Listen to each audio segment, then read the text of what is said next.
Hey, nice restaurants. The only thing anyone wants for dessert is a brownie and ice cream, or a cookie and ice cream.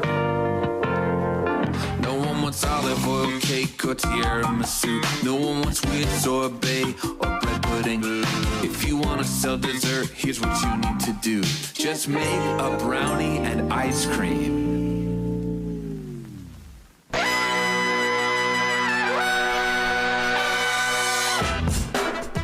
Good morning, sweet world, and welcome to the No Dunks podcast on the Athletic Network. It's Wednesday, March 19th, 2025. I'm Jay Skeets here in the Classic Factory, and alongside me, as always, Melas. Podcast listeners, this is for you. Next to him, it's the bearded one, my top shot hot boy, Trey Kerby. Hey-o. And over yonder, making the magic happen, super producer JD. Oh, hello. Hey. There he is. Here we are. There we go. Easy, JD. Easy, boy. I knew I was forgetting something. Shout out to the stream team joining us live right now on YouTube. Hit the like button and subscribe. Podcast listeners, 5-star ratings and reviews. We got a live show next week here in Atlanta at the Seven Stages Theater. Tickets still on sale. You can get a ticket by hitting that link in the show notes, both here on YouTube and in your podcast description of the show. Thursday, March 27th at 7 p.m. Eastern. It's the live podcast pizza party with Tabasco. Ooh. Did you guys see when you walked into the Classic Factory? There's a box on the stairs with your name on it from Tabasco. Oh, yeah, I saw the boxes on the stairs, but I didn't know they were mine. That's right. Looking forward to saucing some slices with all the fans. That's right. There. We're going to have a blast. Let me sauce your slice. We're going to have a blast next Thursday, so get your tickets and come on out and see a live show of No Dunks. Yesterday, we had a fun cold open where it was Jeopardy. It was Jeff, and that got us thinking about, remember that famous Jeff clip? The guy on the Suns dance team trying to do a backflip, landed on his head, and you were like, we're going to find that. Oh, yeah. We're going to show it to the people. And then you started saying we were going to find like every clip imaginable for them. So we got a lot of work to do still, but we did find the Jeff clip. So here it is. And man, I think it lives up to the hype. Jeff just eating it on his shoulder side of his head, trying to do that backflip. I guess this was the 16-17 NBA season. Yeah, that's gotta be a broken clavicle for Jeff. Oh, geez. So you see, if you're watching this on YouTube, it says funniest moment. We pulled this from a Stardies Awards show. Yeah. This was just a nominee. Kemba Walker taking a three-pointer and walking off before it goes in. One funniest moment. Yeah. And then we just showed the Jeff clip over and over and talked about it for a minute straight. We're like, yeah, we gave it to Kemba, but this is way funnier. Kemba deserves it, but we want to talk about this thing where this man, I mean... Come on, Jeff. I gotta get the doctor report. What happened? Yeah. Yeah, how quickly did he bounce back? Or is that like the last time we ever saw this guy on the dance team? I'm convinced that Matty O wouldn't let us give the award to Jeff. Just the guy. Yeah, he's like, you can't give it. You got to give it to an actual NBA play. So we had to give it to Kemba, which was a funny moment, but this is way better. And I love that we titled it, Come On, Jeff. We're still talking about this a decade later. Like burned in our memories. So anyway. If you look at his face, he knows he's not making it. You know what I mean? Like, yeah. He's like, I'm ready. He doesn't get close. He's like, I can't. Okay, I guess. You're right. You know? He knows he's not going to flip, but that's why he kind of, I believe, had the ability to save himself a little bit. Yeah, like he put an arm down slightly. I think he stands up. Let's do it. Now that we've watched this 1,000 times, he does roll up. It looks like he's going to get up, no problem. He's all right. Literally, watch this 58 times. It never gets old. We could just watch that for an hour. You should, keep that other box you had and just keep that running. Great idea. For the entire show. Jeff trying to do a backflip. All right, Jeff, hopefully you're okay. I mean, what a clip. Like you said, we're talking about it a decade later. Love you, Jeff. That clip, him doing the backflip, and the woman getting smashed in the face with the glasses from the Aaron pass. Yeah. Those are two of our favorites. So good. What else were we looking for from yesterday's show? We're looking for Eric Spoelstra being sweaty. I went to the 2014 NBA Finals where the air conditioner stopped working in Game 1 of the NBA Finals in San Antonio. I figured we might have a sweaty Spoelstra. If he's not sweating then, yeah. No, he wasn't. We were looking for other stuff. Yeah, Well, I asked everybody out there, send in some coaches who are sweaty. Got nothing from you, but that's okay. They're hard to find. Yeah. We got a JB. We got a Chauncey Billups. Anyways, here's our box Jesus. in one. We're back in our NBA TV days. They love to box in one there. We can just watch this all day. It's getting fun here now. Going back to it. Oh, making big- it smaller, throw it in the corner. There you go, Jeff. Look at JD doing it on the fly here. You're coming down to the corner. A couple There you go. couple more looks at Jeff. I'll bring it back from time to time. Yeah. Okay. Oh, gosh. It's worse when it's good small stuff. because he just looks dead. Well, later on today's show, Trey Kerby is going to share some top NBA prospects to watch in March Madness, which right. officially gets underway on Thursday. Though we had the couple of first 4 games last night. Started it with a bang. We had a Hail Mary That was in the awesome. first game. It was Yeah. amazing. Great pass. Alabama State, right? Yeah, I think beating won. St. Francis. And then North Carolina Ooh. stomped them. Quieting the haters. Saying that, they haters. don't belong. Yeah. So they're going to be in the actual dance. But anyway, we'll get to the prospects later. There was some basketball on last night, a few games to touch on. Clippers rallied past the Cavaliers, 132-119, handed the East leaders their second straight loss. And for the first time since the trade deadline, the Clippers had their entire rotation of players, but they were without their head coach, Ty Lue, for the 4th time in 6 games. He's having a lot of back pain right now, so he's away from the team. And then they were also missing lead assistant coach Jeff Van Gundy, who was out for a personal matter. So they got their team back, their players, but obviously now their coaching staff shorthand, but they still got the victory, and pretty impressive win here from LAC. Absolutely. It's March. It's that time of the season where everything you watch in the NBA may or may not be true. Are the Clippers a contender is the question after taking out the Cleveland Cavaliers. If you just watch this game, you have to believe this team is a contender because they do everything out there. And this was a Cavaliers team that wanted to win. They came off a loss. They rarely lose. It's just their 3rd time this season where they've lost 2 games in a row. Here it is. They came out and smashed the Clippers early. They're awesome. They're leading by double digits. Yeah, 45 points in the first quarter. I think they had. Yeah, because they can dominate. But the Los Angeles Clippers showed why they are a contender. Their perimeter defense stepped up. They limited Donovan Mitchell to just 5 of 18 in this game. And we know how many perimeter defenders they have, whether they throw Kawhi on you or Chris Dunn on you, all defense player, or Derek Jones Jr., who made it to the NBA Finals last year. They've got those guys. They've got the big Ivica Zubac, who was huge in this game. Yes. 20 rebounds. 49-29, the Clippers were able to out-rebound the Cavs. Right. So I think they've got really good matchups when it comes to bigs in the Western Conference. I think he plays Jokic well. We can go down the line. I think they got a good matchup. Lakers, obviously, the Grizzlies, the Warriors, they've beaten them 3 times already. I think they match up well there. And in the end, it's the Kawhi show. I mean, this Kawhi Leonard show was, I don't know, how he's going to fare in the playoffs. AI is taking over. Maybe he's found the best form of his robot. I don't know, man. He just looks so good. He looked like literally old Kawhi where we need a bucket, I'm going to get it. Yeah. 33-7 for him. He was fantastic. This also looks like a contender because James Harden, bad shooting night, 2 of 11. Norman Powell, the guy who was their leading scorer for a long time this season, quiet night, only 11 points for him. Limited minutes for him coming back from injury recently. Yeah, he's not quite right yet, even though they have their guys. You got a Bogdan off the bench. I don't expect him to be perfect from the night, but every single night because he was 8 for 8 from this game. But there was just a lot of moments, including Bogdan punching the air and getting a taunting for that they bounced back from. Why does the guy get a taunting for a punch in the air? They also had a call. An overturned call overturned against them. It was just a weird night for them, but it was a resilient win for them. So it looks like a team that can contend in the West. That's for sure. I believe this. Zilla wrote it in his newsletter this morning. The Clippers remain perhaps the most enigmatic team in the NBA. Capable of losing to anyone, capable of getting swept, capable of beating anyone, maybe 4 times in a series.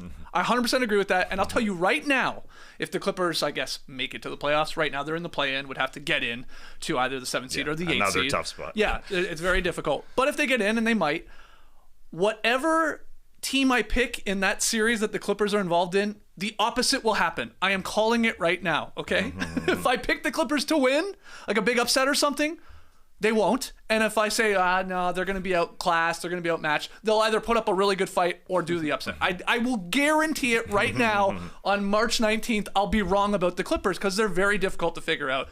And you never know what type of Kawhi, really, you're going to have in any potential playoff series. Yes, you don't know if he's going to play in the playoffs. Exactly. That's the question. That's it. Hey, if Kawhi Leonard is healthy, the Clippers can beat anybody. Of course. Still true. That was true every single year he's been healthy. Yeah. And he's never healthy. Yes. But he is right now, and he looks awesome. And James Harden doesn't have to be the number one guy. Like you said, 2 for 11 from 3. Was okay scoring inside, but good distributing. The Clippers are kind of funny because they play 2 different styles. When it's Harden and Kawhi Leonard out there with the starters, they're slow.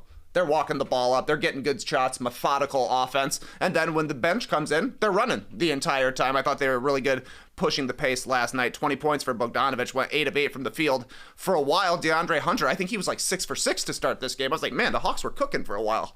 Can't miss. Of course, neither of them play for the Hawks anymore. 7 assists as well for Bogdanovic, and they were just really fast, I thought, as a second unit. The Clippers' defense was legitimately awesome the entire night. In the fourth quarter, they held the Cavs to 17 points, 1 of 13 from 3, and I think the three-pointer was Okoro making a wide-open one. So they basically held them nothing from the three-point line as far as I'm concerned. The first half, Cleveland hit 11 threes. In the second half, they went 3 for 19. You could tell it was a point of emphasis for them coming out of halftime to run the Cavaliers off the line and make them play in the mid-range game. And it just wasn't working for Cleveland because that's not necessarily what they want to do. You guys mentioned Zubats, his third big beef of the season, had 2 huge layups around the 4-minute mark here that were kind of the dagger, I thought. And this game got an and one, missed the layup on it.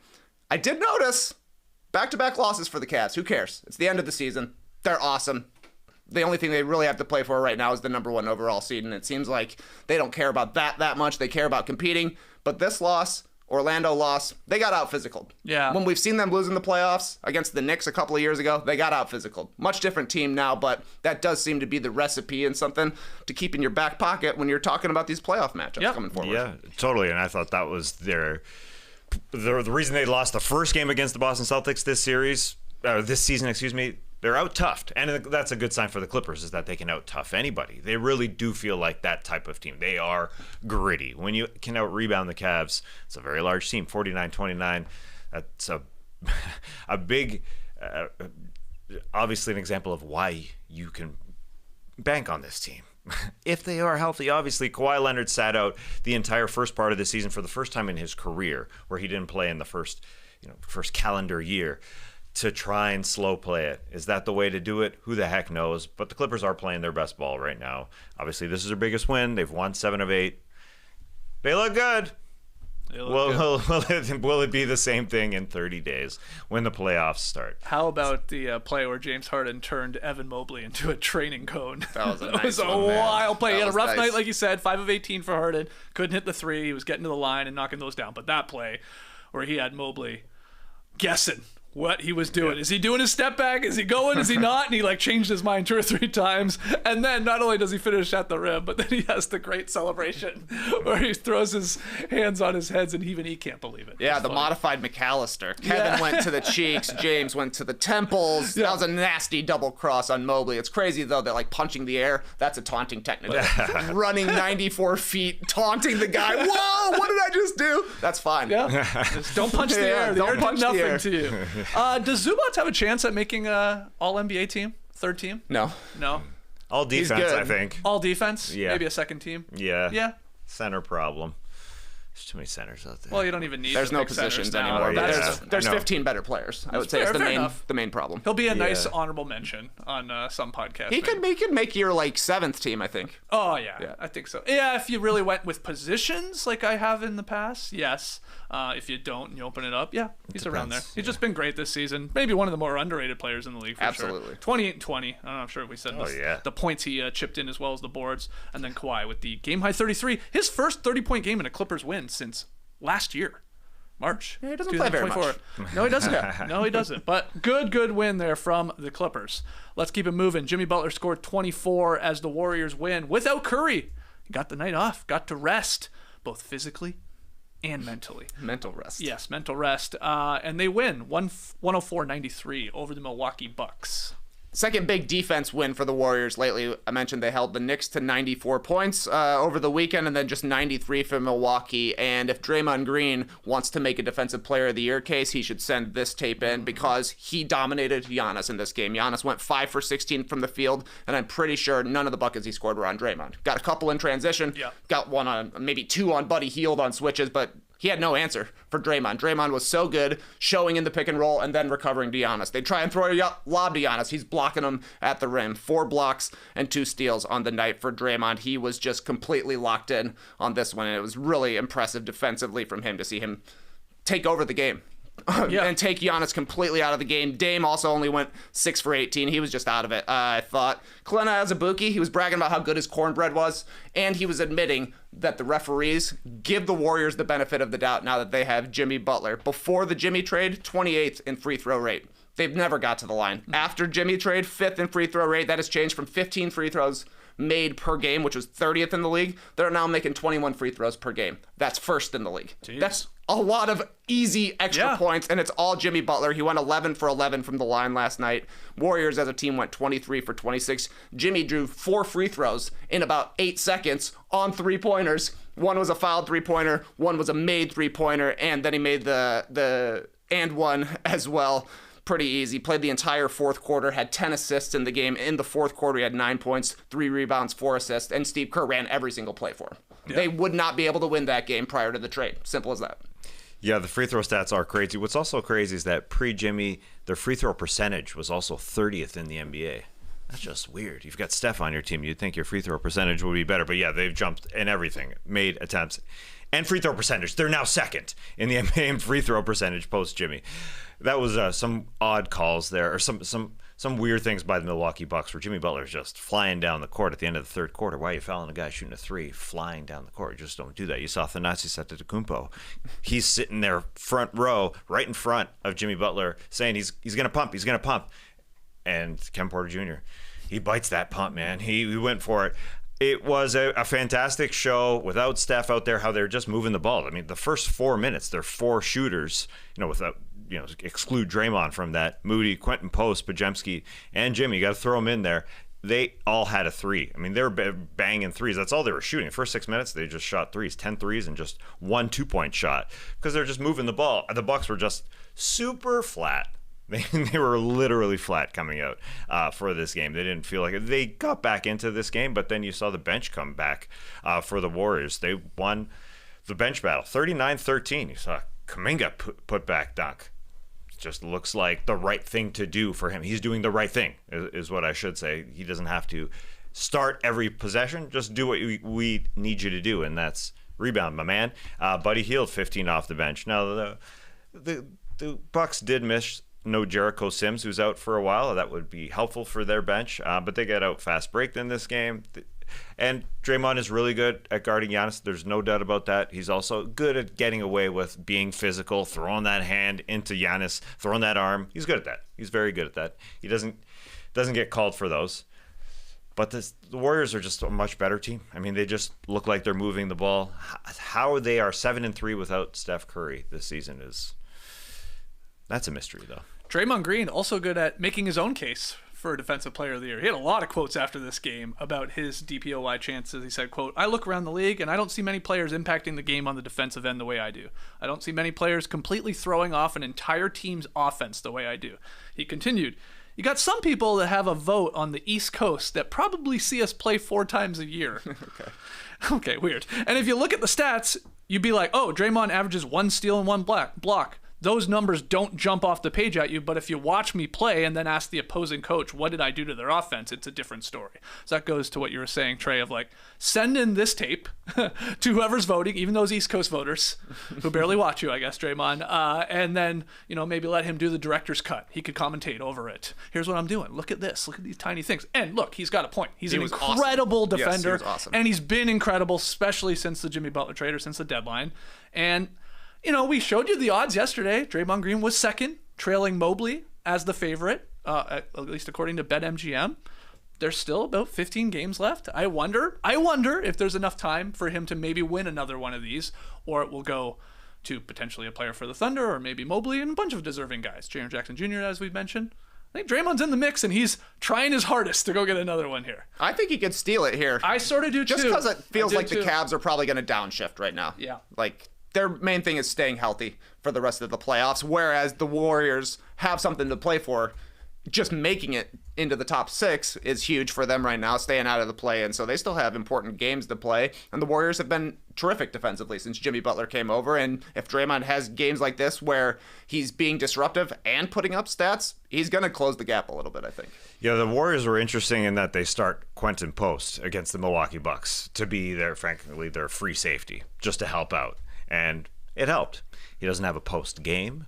He's a 3-point shooter man, but his name is Quentin Post because he's very tall and he can help defend. That's all he had to do against Giannis was just show a body and just be in front. And I don't think the tape is all that sexy, to be honest. This Draymond versus Giannis tape, it's not going to be a short. I don't think it's all that sexy. It was 2 guys bunching up against him, and they were okay. I don't know. It was a weird Giannis game. He didn't look like himself out there. Well, they're not guarding Kuzma either. He took 13 threes, and they didn't guard him at all. So there was a lot of bodies to be seen, but the tape is good. I think it's short-worthy, personally. I don't think so. We'll see how the numbers do. Yeah, let's see how it gets cut. Two people like defense. All right, 2 other games on last night. We can touch on them quickly. Celtics rookie Baylor Scheierman led the Celtics to a 104-96 win over the Nets. When I say his name, do you remember the YouTube account Run for the Cube? That would like purposely mispronounce players' names or anything really when it came to pronunciations. Baylor Scheierman. Like that sounds like a Run for the Cube name. But he scored 13 of his career high 20 points in the fourth quarter. There's no Tatum, there's no Brown. He gets an opportunity. He played really well. Porzingis was great too for the Celtics, but they took care of business in the end, beat Brooklyn, and then Trae Young scored 31 as the Hawks crushed the Hornets 134-102. They swept their season series against them. Any thoughts? Yeah, Baylor Scheierman, we got to be big fans. He's a former South Dakota State University Jackrabbit. Come on, Jackrabbits! I've got to be the only player in the league who went to SDSU. Also the only player in the league who looks like he could be part of Jeremy Renner's crew pulling the heist in the town. Yeah. This guy does not look like an NBA player.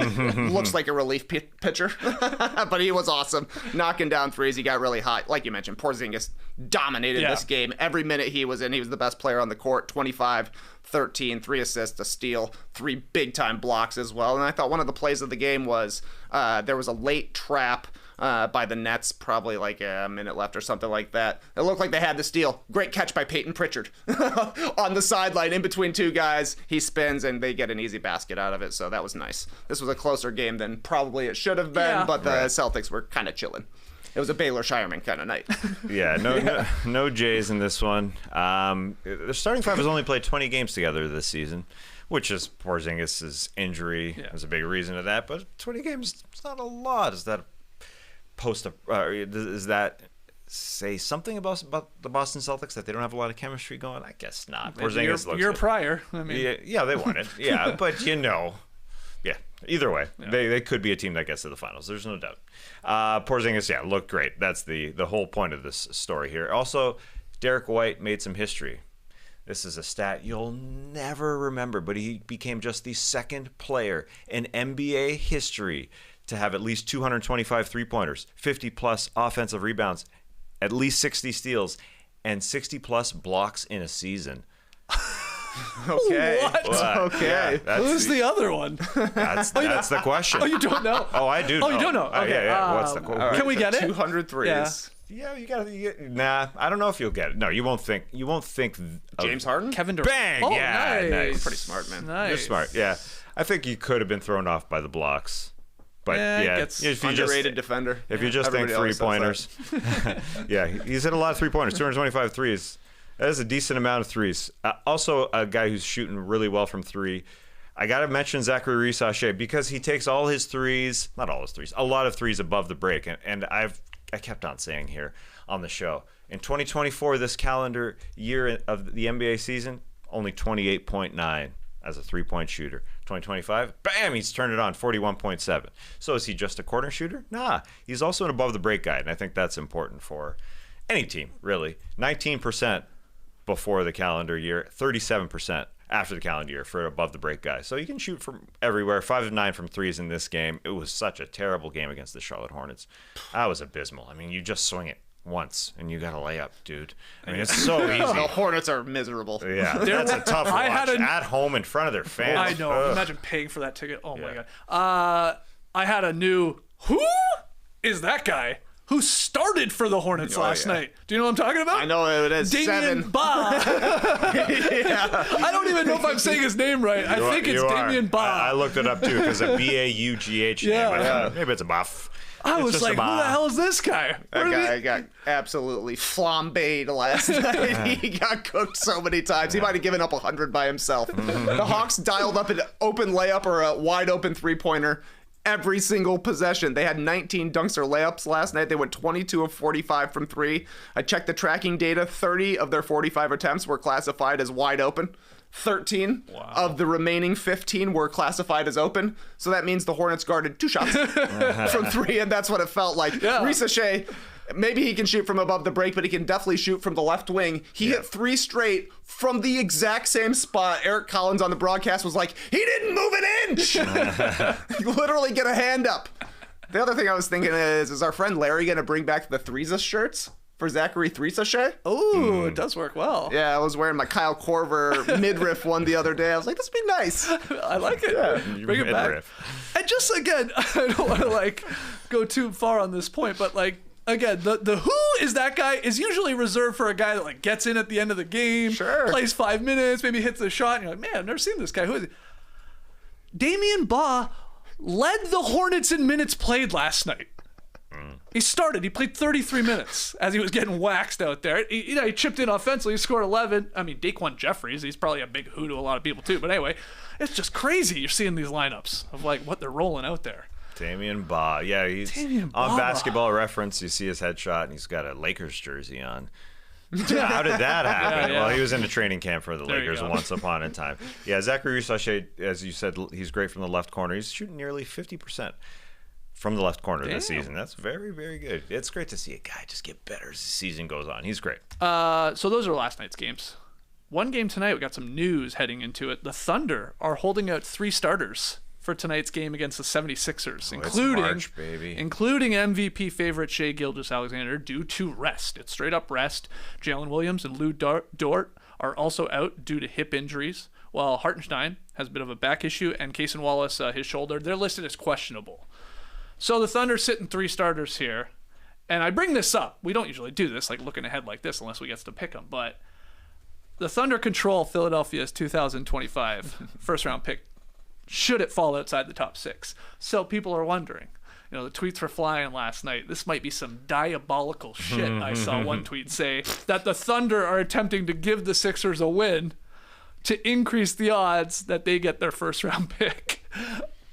Now, the Thunder are so good, they'll probably win anyway if none of their main guys play. But it is pretty funny to think that they could be like, no, you take the win, and would help their chances to get the pick from Philadelphia. It helps. That's pretty funny. So who did you say? Shea, Hartenstein, and J-Dub aren't playing? J-Dub, Lou Dort, as they're well. out. And then SGA, and then maybe Hartenstein, and maybe Cason Wallace. Yeah.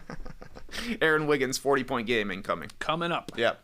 It's also shutdown season right now. This is when teams are definitely shifting. I think the Cavs are going to do it. You look back at a couple of recent champions, the 22 Warriors. Steph Curry missed the last 12 games of the season, kind of for a sprained foot, kind of to rest up for the playoffs. They went deep. They won the championship. The 23 Nuggets rested Nikola Jokic 5 of their last 7 games. They went 7-10 in their last 17 games. And then guess what? They won the championship in 2023. So just because you're not good in March doesn't mean you're not going to be good in April. Right. Okay. So keep an eye on. And I still think the Thunder will win, by the way, tonight. Yeah. How about an Isaiah Joe revenge game? Oh, where did he go? Yeah, right? Wasn't he on the Sixers? Gave up on him. They just let him go? Yeah, that's right. They don't need shooting anyways. No.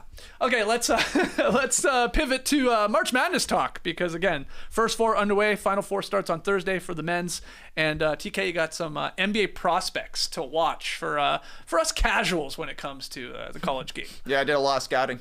Yeah, good. I watched 5 or 6 tournament games over the weekend. Nice. One YouTube video.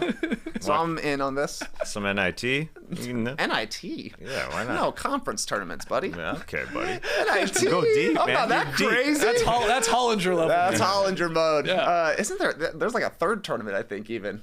It's like NBT or something like What? that. I don't know if it still exists, but they'll do anything to keep playing. But these are guys that are in the men's NCAA championship tournament, so you won't get any of these Rutgers guys. No Dylan Harper, no Ace Bailey. You won't get any of the international guys as well. So these are all fellas who are going to be playing starting some tonight, actually. Okay. One guy tonight. Okay, and that we think are going to be high draft picks. High or draft guys picks, to watch. guys that I want to see play. That's what I want. No boring players as well. So I mean, there's some good wings out there who are like good at defense and 3-point shooting, and they are going to be boring to watch in the tournament. Maybe Liam McNeely is good. I don't know.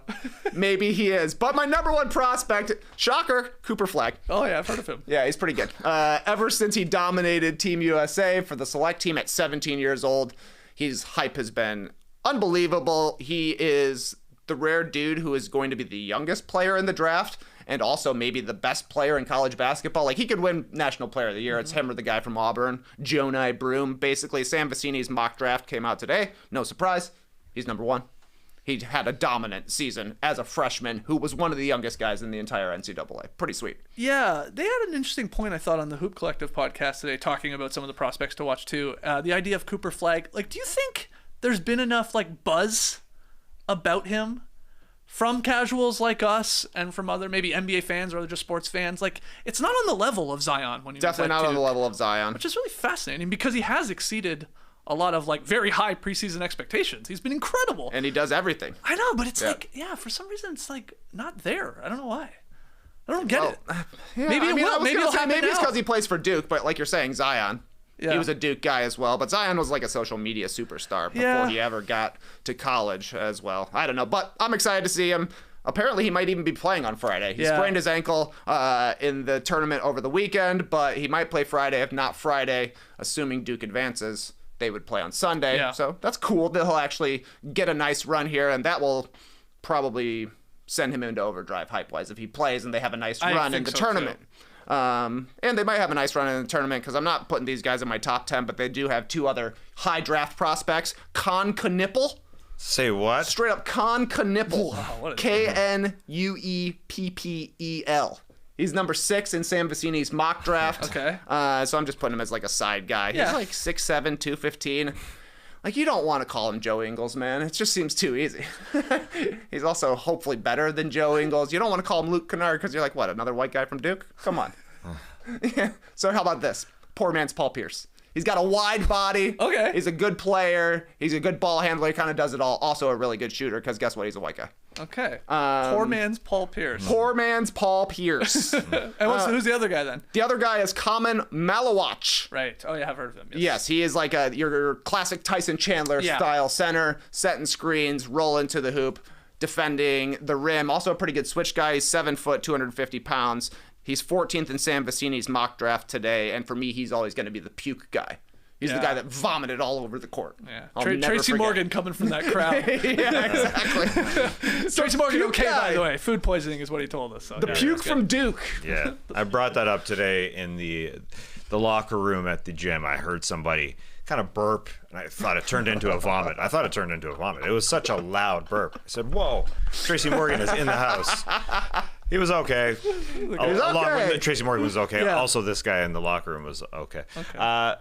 The Jonai Broom, he may be here next weekend because the tournament here comes to Atlanta. When I say here, he's gonna maybe coming here, so I'm gonna go watch Jonai Broom. I didn't know that was pronunciation. Good to hear it. Same. I thought for sure Johnny. Yeah, Johni.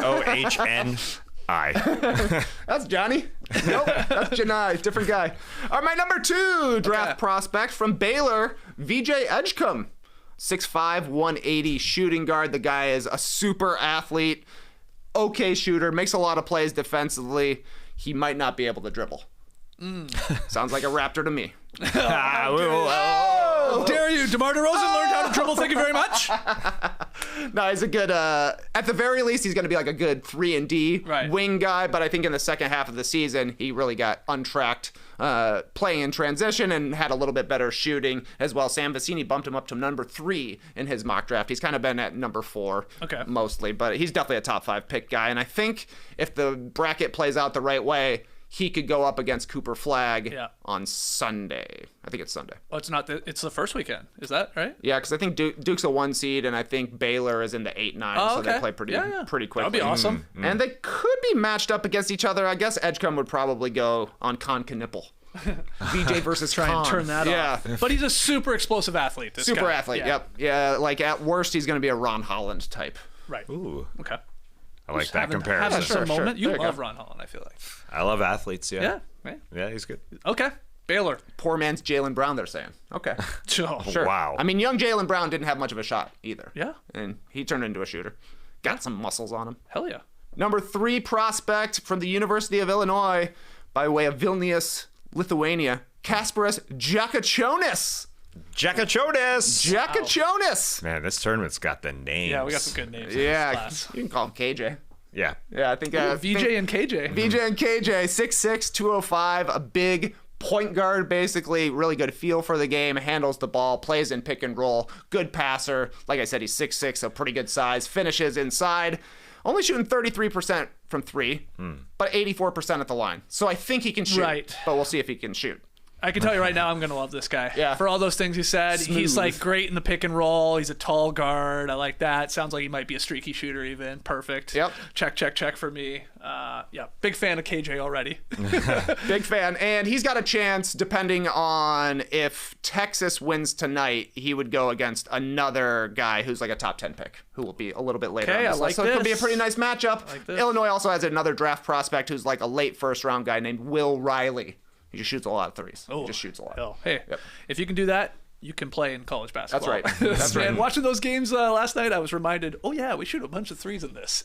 I sometimes think the NBA is all three-pointers. Then you watch a college game, oh yeah.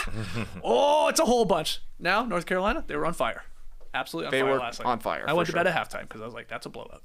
Yep. Jakucionis currently 5th for San Wow, he's Diego. that high? Yeah, he's high. He's high up. People are thinking this guy's a bull because he's Lithuanian. Oh yeah.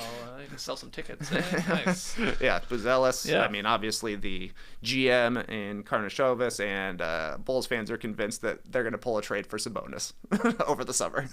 Interesting. Full Lithuanian mode. Do it. Honestly, do it. Yeah, I mean, do it. They never win in the Olympics, but they're always close.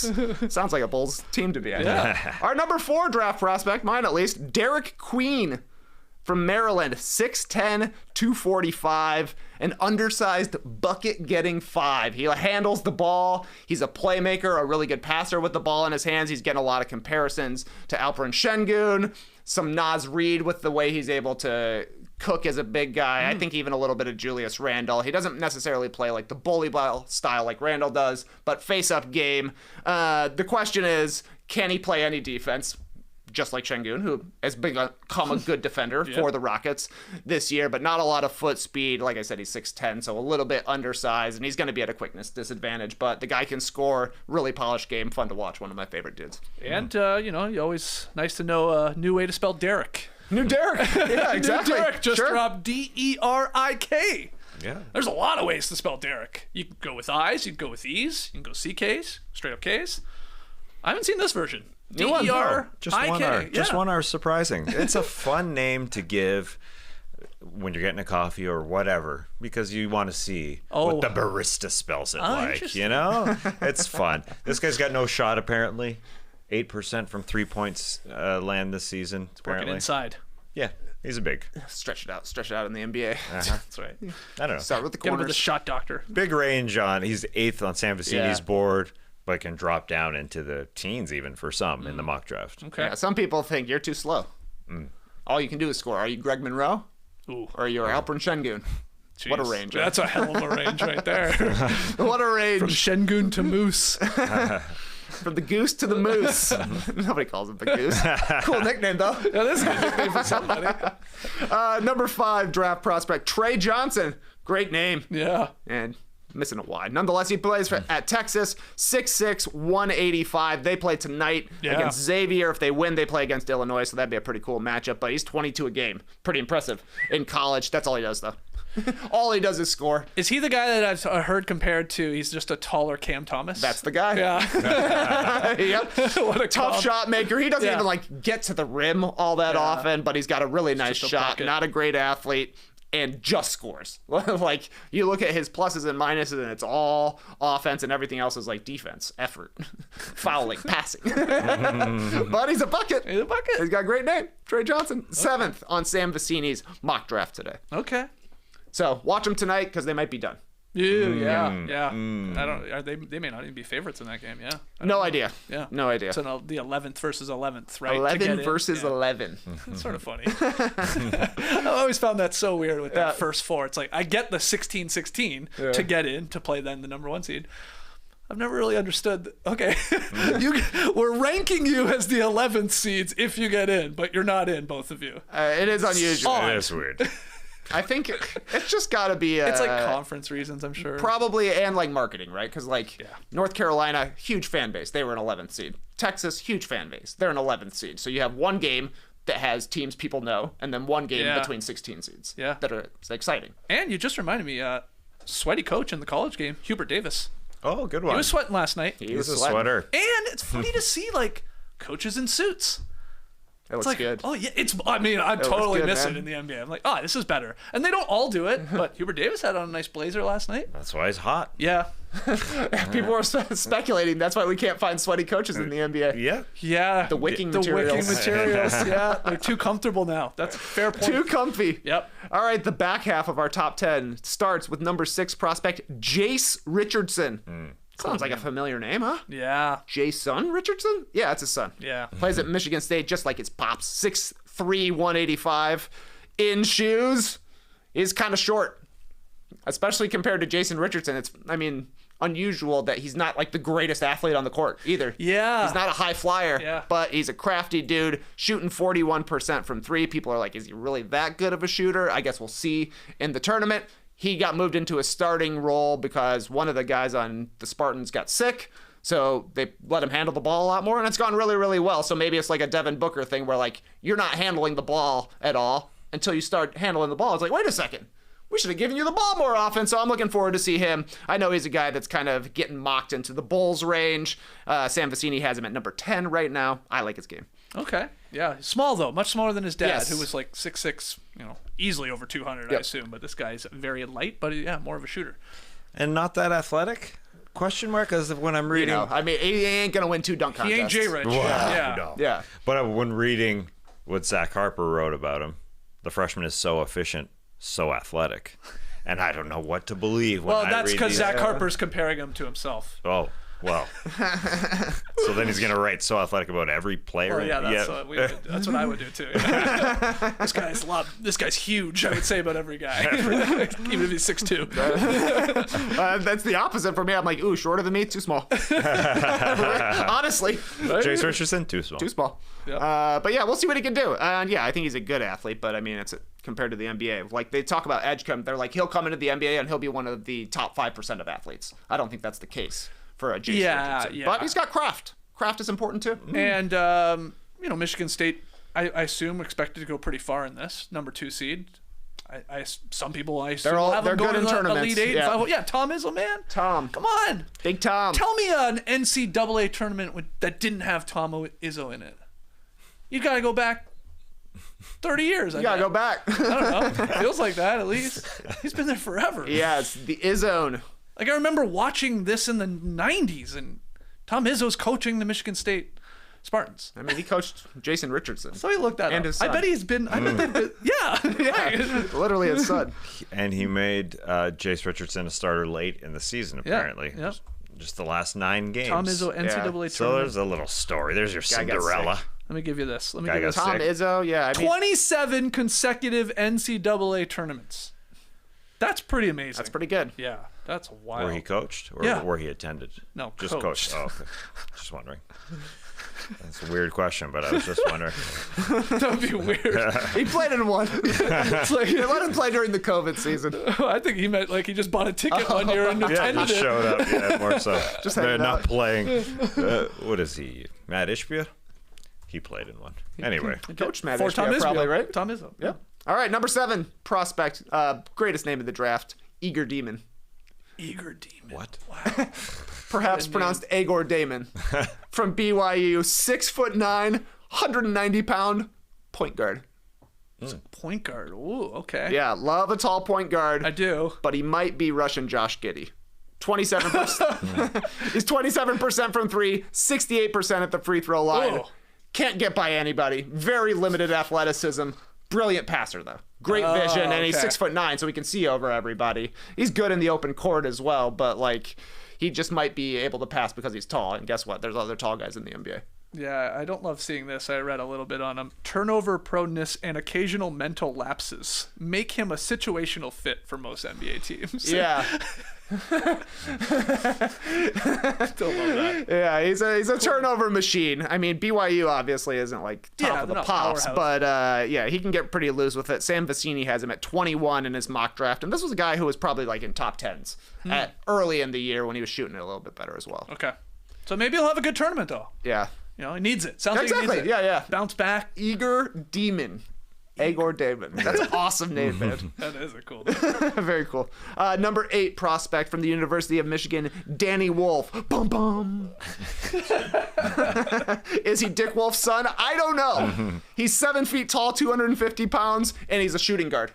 This is crazy, man. Like, he literally plays point a lot for Michigan. They run pick and roll with him and another 7-foot dude, and it just looks insane to see a guy that big. And he's not like a quick guy. It's not like Kevin Durant handling the ball out there. He's a big, slow dude, shoots threes. He can defend the rim because he is 7 feet tall, but he is a very slow player, I do believe. Sam Vecini mocked him at number 30. But come on, a 7-foot ball handling shooter, he's going to go higher than 30, I would have to think. If you can shoot 35% from 3 at 7 feet tall, NBA teams are going to have you on a roster for 15 years. Yeah, I see him in a mock draft at 20. Okay. So that's a heck of a jump. It's he's an older player that's being his junior year. Interesting that he's coming out now. I think he played at Yale before this year at Michigan, so some more eyeballs on him. He's a bit of a brainiac, is he? I don't know. Sorry, I just wanted He to had say good that. test scores, at least. You were joking that it might be Dick Wolf's son. I legit, for a long time, when I saw him play over the weekend in a tournament, I was like, oh, is that Joe Wolf's son? Is it? I don't think so. Okay. I looked it up. No, and I don't believe Joe Wolf is no longer with us, but he's playing in the NBA, obviously. Big dude. I was like, oh, it could be, right? Yeah. But no, just Wolf. Danny Wolf. He's a lone wolf, this one. Yeah, they're saying, does he fit into a team concept? Good question. Number 9 prospect, Jeremiah Fears. No, I like this name. Jeremiah Fears. His parents like this name too because he has an older brother named Jeremy Fears.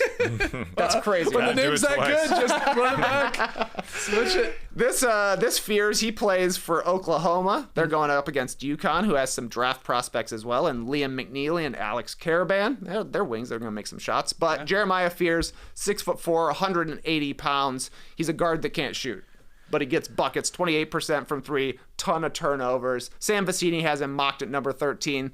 People are really up or down on this guy because he has a great handle, can get basically anywhere, but not a great finisher, not a great shooter, but can get really hot and put up some massive scoring games. I've seen him comped to a Monte Ellis, which you don't hear very often. Ooh, yeah, you don't hear that comp very often. Okay, not a bad comp. I mean, the pros and cons with that comp, for Skinny sure. guy, yep. Yeah. Jeremiah Fears, that is a great name. Yeah, so this guy just gets anywhere he wants. Yes. Great handle, but Sweet just not handle. a great shot, and maybe a little too loose with the ball.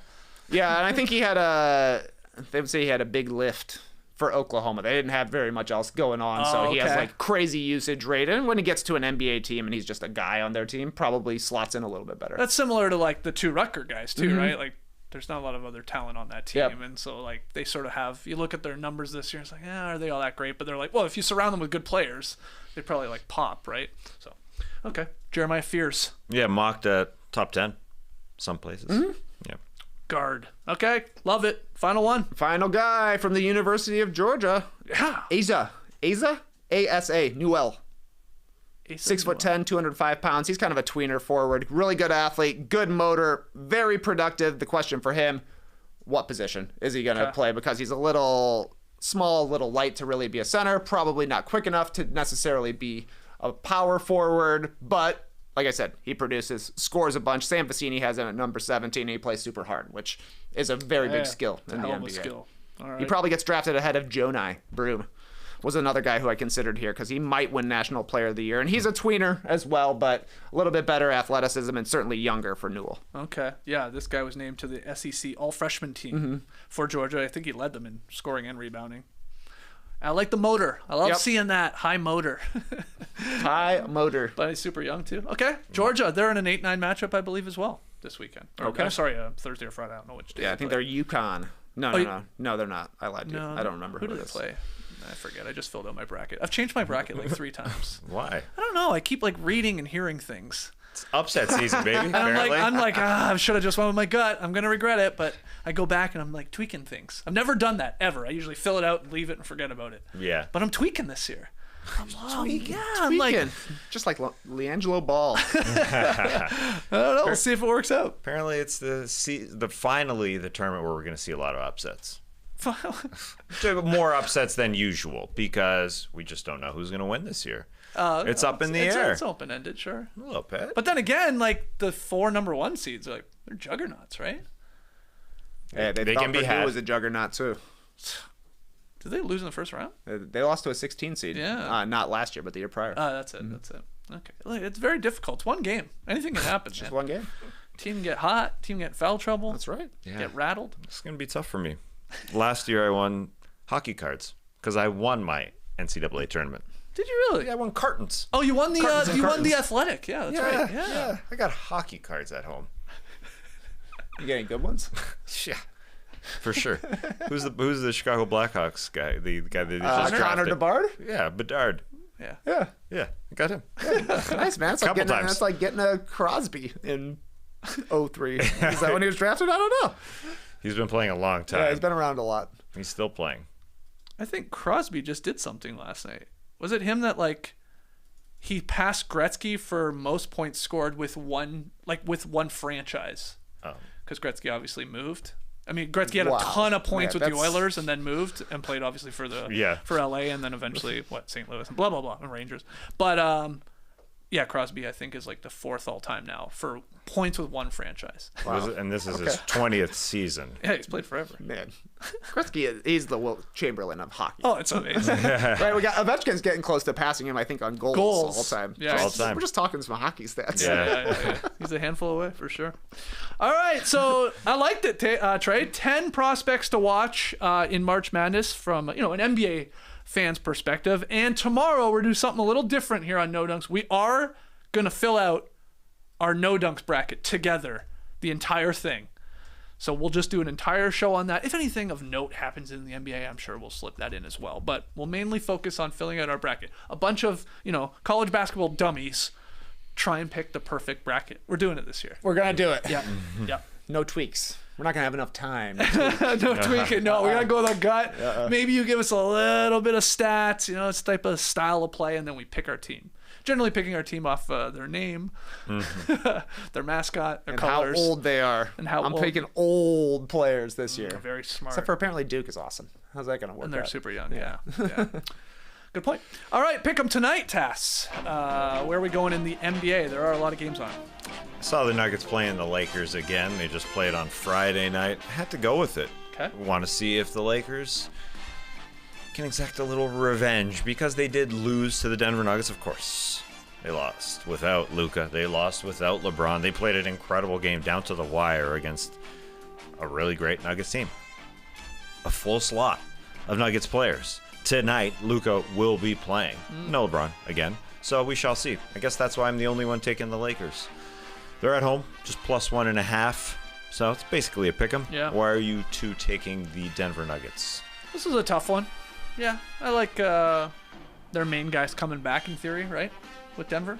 Yeah, they sat out another game, but they should be back. I assume they're going to play, so well rested, and they do have their number for whatever reason. The Nuggets have That the is Lakers' true. number, so I'll keep riding that sort of success against them. I think, didn't the Lakers get a win against the Nuggets earlier this year? It was earlier. during the And Anthony Davis era, though. Yeah. So, yeah, I'm with you. I just think that Denver usually plays LA pretty solid. Very well. Yep. And unlike my bracket, this I go with my gut. How about that Clippers pick last night? That was was great. How about that swerve that I did? I like Money it. lined them. Something funny about that line. I money lined them last night, maybe. So we'll see. You're the only one with the Lakers. Yeah, I've flipped a coin these last 2 days. Have you We're really? still watching Oh, we got Jeff. Jeff. Yeah. I flipped to Jeff. Yeah, All right, Jeff. oh, man. there he he is. is. Wow. Jeff is moving. All right, a couple more times of Jeff falling on his head. Yeah, There he it was is. a draft prospect before this. They're like, you should see this guy. He can do a backflip, no problem. We'll put him right at center court. There's a funny part of that clip after watching it now 100 times where he does a little glance over at his buddy who obviously successfully pulls it off. Because I guess he's maybe waiting for him to finish it. And then he's... Yeah, because they do it in order. Yeah. Like, see, he literally nodded. He's like, all right, let's do this. It's done. I can understand the reason that we didn't make this guy the winner. Yeah, we're working for the, air quotes NBA at the time. Oh, we were afraid. I can understand. Get that call from Silver. The control room deciding, we can't do that. Not good enough. That's my nephew. That's my nephew you're making fun of on NBA TV. That's me doing funny. Silver. Yeah. That guy's name's Jeff Silver. I owe Jeff Silver. People are saying that's the next pick and payoff. You gotta do that. Yeah, right. Wow. That's how me attempting to do it would not look exactly. I think I could do exactly what Jeff did. You gotta keep trying to do a backflip until you land it. Jesus. Man, if I were to break our neck. I couldn't even do that. You could. I would fall. I wouldn't get that far. Would you just on your back? Jump on your back. That's hard, dude. Yeah, that's fine. That's hard, dude. That's trampoline. Maybe we could use a little trampoline to help us. Okay. Okay. Sure. Why not? Oh, let's call it there. Oh, silly season here in the NBA. Join us tomorrow. We're gonna fill out our bracket. The perfect bracket happens tomorrow. You're gonna watch it live here on No Dunks at 10 a.m. Eastern. We'll talk about whatever we need to about the NBA tonight. And hopefully we'll see you then. Till then, Clipper Bros. You heard it here first. Have a great time. Turn up. Love you guys. Awesome. Thanks for joining us. And remember, if anyone knows where Jeff is, Jeff's story, let us know. Because here in the stream team, there's rumors here. These rumors are not true, so I'm not even going to repeat it. This is not true. This has not been verified. Who's your source? Anyway, let us know what's going on with Jeff. What are they saying? That Jeff is there, or they know Jeff? Well, it's the opposite. The opposite of that he's there. Oh. Come on.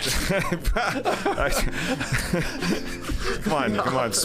I'm going to name you Spoony Bard 3000. I'm not going to say what you said, but Spoony Bard 3000, I don't think that's true. This is turning into a Dick Wolf production. Race the day, people.